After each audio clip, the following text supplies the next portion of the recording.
من أجل ذلك كتبنا على بني إسرائيل أنه من قتل نفسا بغير نفس أو فساد في الأرض فكأنما قتل الناس جميعا ومن أحياها فكأنما أحيا الناس جميعا ولقد جاءتهم رسلنا بالبينات ثم إن كثيرا منهم بعد ذلك في الأرض لمسرفون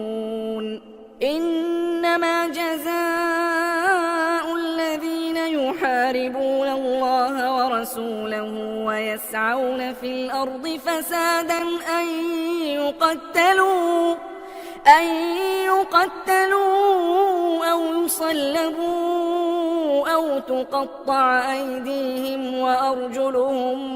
من خلاف أو ينفوا من الأرض ذلك لهم خزي في الدنيا ولهم في الآخرة عذاب عظيم إلا الذين تابوا من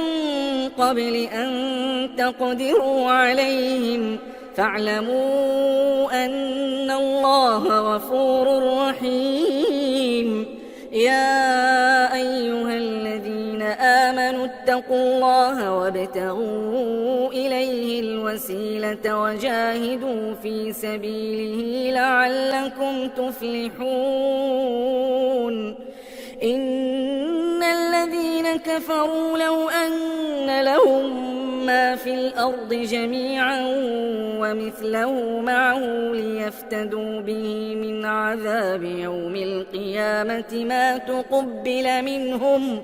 ولهم عذاب أليم